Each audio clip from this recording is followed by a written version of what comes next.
Hi, Kevin Eastman, co-creator of the Teenage Mutant Ninja Turtles, and I'm talking to all the fans on Comic Cult TV.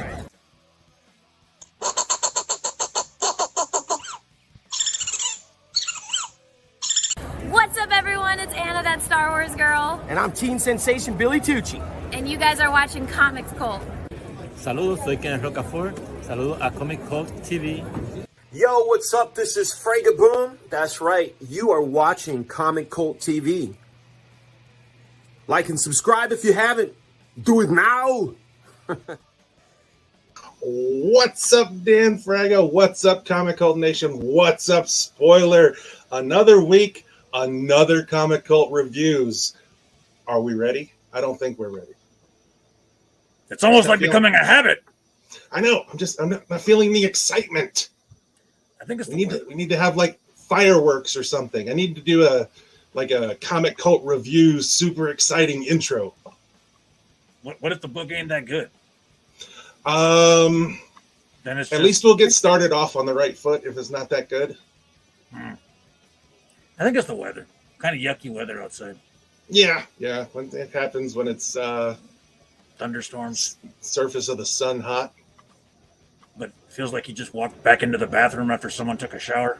Oh yeah, hate that. Ugh. Yeah. What's going on, big boy? Nothing much. It's exciting, man. We just did the July challenge. I know a lot of people, when I did that, where all the clues were, some people didn't even realize that things were clues that were clues.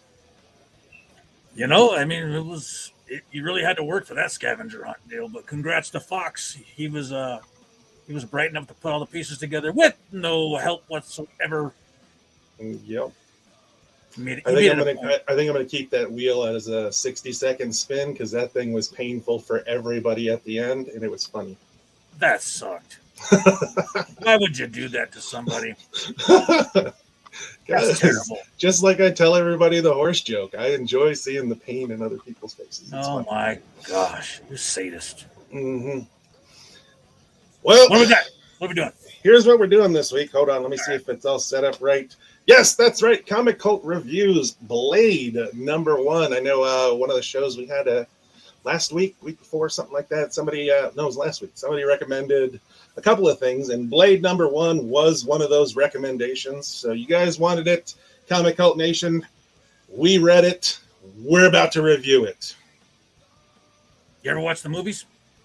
Yeah, I've seen all the Blade movies. That's why Blade, whenever I think Blade, Wesley Snipes is in my head. His voice, his face, everything. Yeah. So. Fun fact, never seen them. Never? Never, not one. Wow. Not even the one with Triple H in it. Wow. I'm going to have this book, I'm not going to lie, this book piqued my curiosity to go give him a spin. So maybe tonight I'll throw it on the old boob tube. Yeah. Maybe. They're all right. They're not cinematic groundbreaking greatness, but they're cool to kill a couple hours, you know? I mean, it's whatever. Sounds good. Yeah. But here we go. We're going to give you a little bit of a summary. You guys know what we do here. We kind of read the solicitation. I give you a little bit extra, and then we roll in from there. Okay, so let's go ahead and start this off with Blade #1. Marvel's slickest vampire hunter returns in a brand new ongoing by Brian Hill and Elena Bighead. Big House. Casa Grande. Yes, Big House. True evil is patient, and a dark ancient power has been simmering quietly for centuries. And when Blade himself is the one to unknowingly unleash it, Marvel's entire supernatural underworld will come out of hiding to demand he handle it or pay a pound of flesh for his mistakes. Bloodbath, blackmail, and Blade. You won't want to miss the explosive first issue of this new volume. Yes, it released July 19th. It's a little bit sooner. I mean, like 2 weeks. We usually do books that are a little bit farther out than just 2 weeks, but you know, there you go. There it is. With all that being said, though, I don't think I would go as far to say as he unleashed this evil. The evil lady was already here, and Blade just kind of stopped her from getting killed by the person who was supposed to kill her. He done got duped. Yeah, he got. It was a little sly thing that somebody he thought he knew and trusted, but now he has to team up with the sister of the guy that got killed, that was going to kill the bad guy, and go after the evil lady. There's a special weapon involved, all that good stuff. Okay, so it's kind of cool. Storyline, interesting plot. Yeah, he did. It was a pretty face, man. That's all it was. Pretty face. You'd expect more from a player like Blade. You know what I'm saying? Yeah. Yeah, and this one's drawn like properly. All right.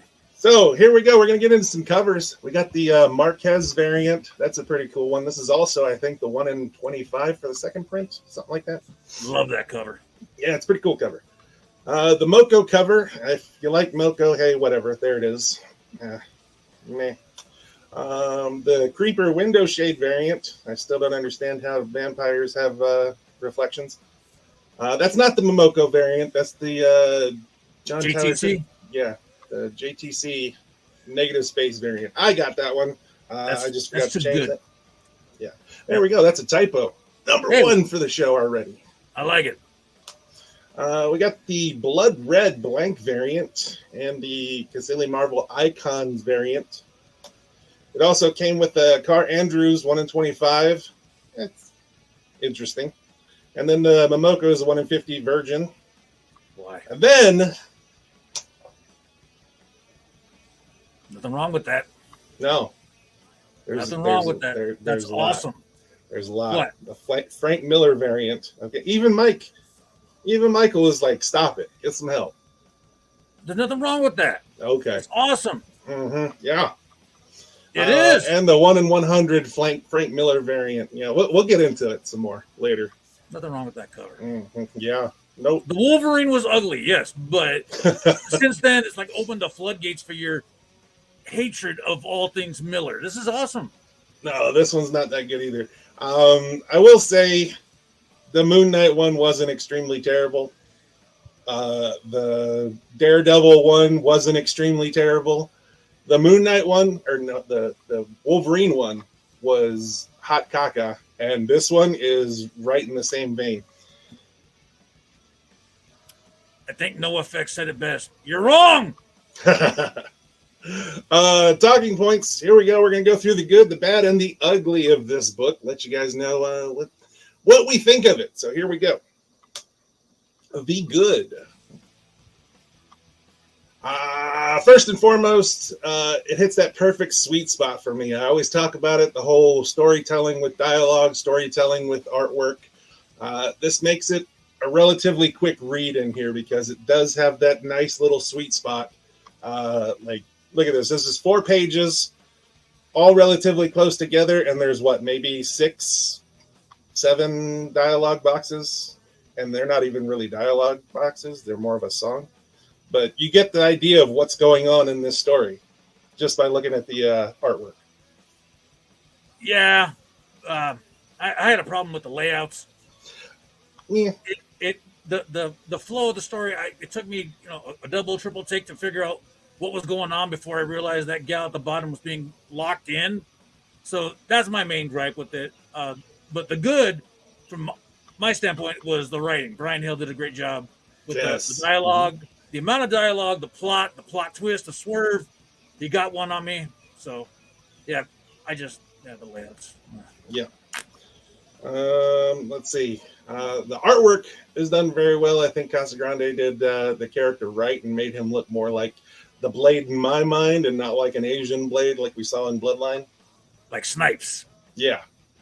I feel you, dog. Moving on here. Yeah, the panel layout, I'm not going to really touch on that, but this Splash pages was done right here. It keeps you from needing to hang upside down and swinging from a chandelier as you origami the book just to read through the splash pages. It's pretty easy to follow. So, but heaven forbid if we put 8 panels on a page. Ah! That was 12 panels in one page. Thank you. It was a cool shot though, having the car just drive through the club with the. I'm guessing he had those LED lights that blind the crap out of you. Yeah, the super UV halogen, whatever crazy things, because they're burning up the vamps right there. So it's got to be the same light that Commissioner Gordon uses in the bat signal. Yeah, maybe. Just whoosh. Everybody that's driving towards me when I'm driving at night has these headlights. Some bitch. Yep, it's ridiculous. And again, like you were saying, the writing was done very well.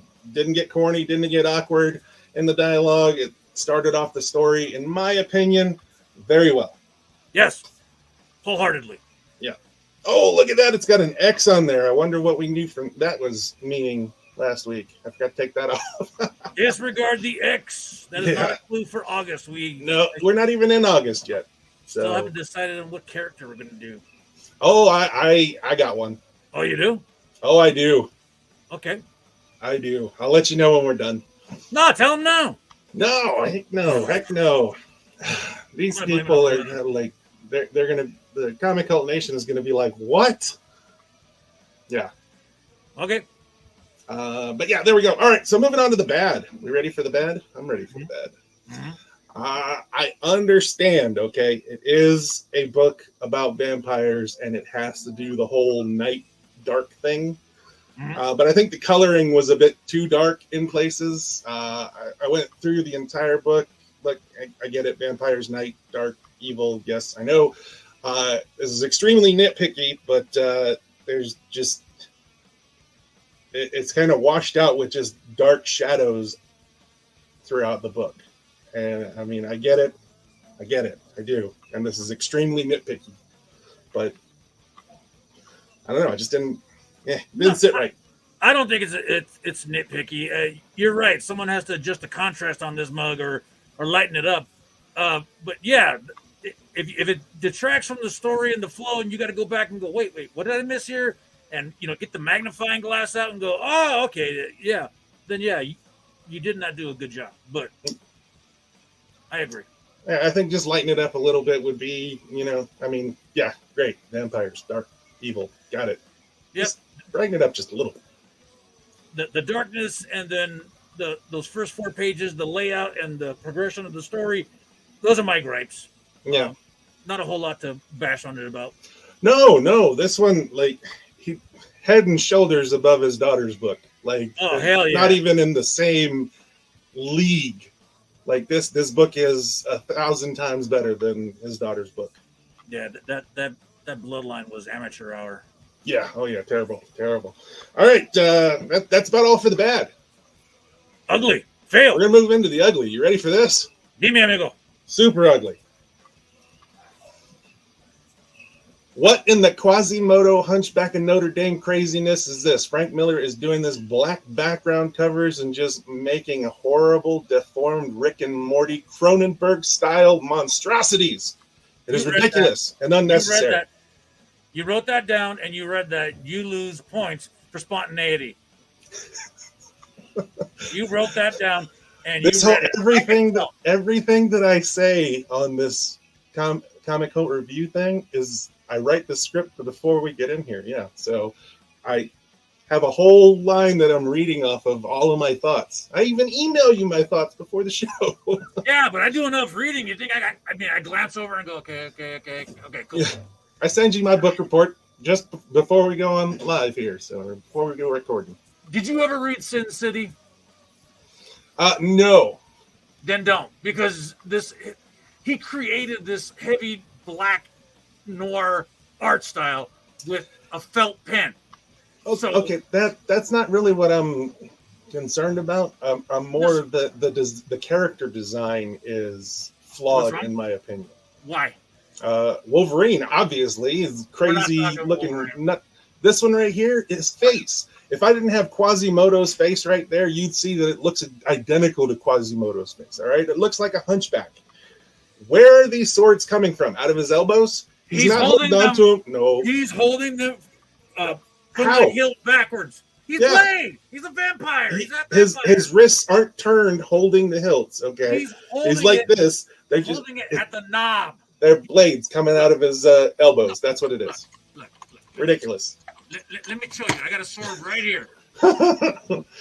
I get what people think might be happening there. I'm just saying it's ridiculous. Holding it like that, like he's pocketing it, almost like he's keystering it in his hand. Yes, it can be done. It can be done. Yeah, ridiculous. Frank Miller can do no wrong. Sure. But that's my ugly for this, okay? Then I guess my ugly is those first 4 pages of layouts. Yeah. Overall, good book. Yeah, we're going to get in some final thoughts here. Let me pull this up. Okay, all right. Let me start off by saying that I have never been a big Blade fan, okay? I'm not against Blade in any way, shape, or form. He just is more so irrelevant to me in my sphere of comic book enjoyment, all right? With that being said, I did not have any expectations going into this issue, and in the end, I was pleasantly surprised, all right? The story, as far as being a number 1 in a new run, in my opinion, it hit the nail on the head, okay? The character is an already established character. Not much exposition is needed or given. The story hit all the major parts, like who's the bad guy, who are the allies, what bad thing has happened, what is the plan moving forward, etc., etc. The artwork, again, Casagrande did very well in this issue. And like I said, the dark coloring is more of a slight annoyance thing than any actual major complaint. Slightly too many covers for my liking, to be quite honest. Not full Dynamite, by no means, but still more than necessary, especially when you throw in the Frank Miller stuff. Taking all that into account when talking about Blade number 1, I have to give it 7 nuts out of 10. Okay, I 100% wanted to give this issue an 8 out of 10, but the Frank Miller abomination had to knock off a point. Because that should not be forced on anyone. Outside of that, I will be continuing this series, as I found it to be a very interesting story, and I want to see where it goes from here. Just a reminder, kids, the views and opinions of the Squirrel do not necessarily reflect the views and opinions of Comical HG nor subsidiaries. With that said, a lot like you, I never really was a big Blade guy. I mean, yeah, if he showed up in the Avengers, cool. I like that storyline that they were going where he was the sheriff of, is it in Russia, of Dracula's little vampire clan, and I wanted to see that fleshed out. That could have been really cool, but he's never been really given the right, I want to say, creative behind it, and hopefully this changes things. Really enjoyed the story. It was well written, succinct, in and out. Not a lot of words in my picture books. The only knock on it was the coloring. It was too dark, like you explicitly stated, and those layouts in that first 4 pages. And that's how I came to my rationale of giving it 6 masks out of 10. You could do worse, but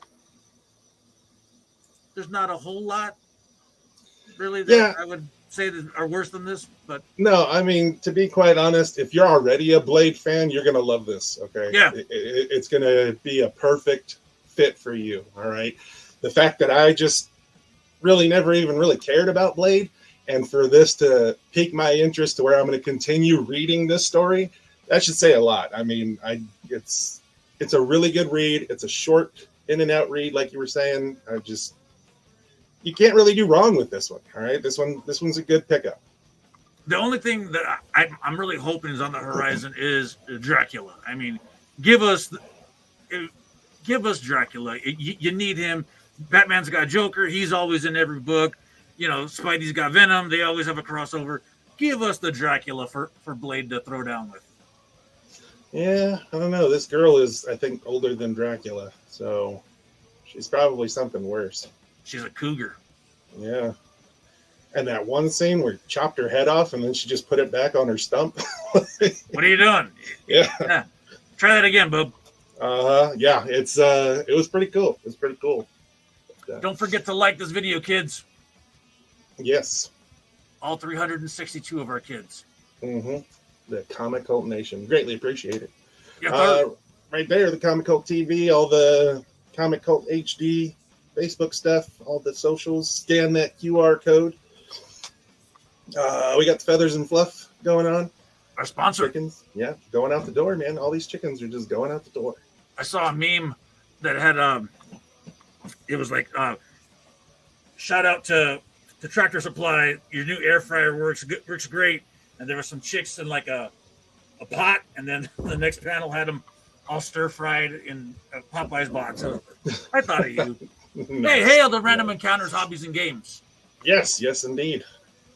Friday night tabletop throwdowns every Friday this summer. Oh yeah, this coming Friday, I'm gonna be there again for some Shatterpoint. Yeah. They were saying that you picked that game up really quick, so It's not a difficult game. Like the 40K stuff, like the Warhammer stuff, all that other craziness. There's a lot going on there, and Shatterpoint takes that concept and streamlines it very well, and it makes it easy to pick up, easy to play. It might take a while to play because all the dice rolling and everything like that. But I mean, you set aside time to play the game. You want to take some time with it. So sounds good. And don't forget, we'll be back here Tuesday for Hot Takes Tuesday. It's going to be a big week. Another big week of books coming, and then we're back on Thursdays with our Dirty Dozen Final Order Cutoff show. So. Yep. And I think we'll go ahead and start the August one here in about 2 weeks, about the halfway mark of August. That way we can go ahead and get all the clues and hints and everything for the last 2 weeks of August. And then the very last show of August, we can go ahead and do the giveaway. Sound good? Dig it! Or do the challenge wheel. I keep messing that up. Challenge wheel. And this one's going to be difficult. Thought the last one was difficult. This one's going to be difficult. Oh, crap. Yeah. So what do you say? Time to go home. Shaka bra! Yes. And as always, later, Comic Cult Nation. Later.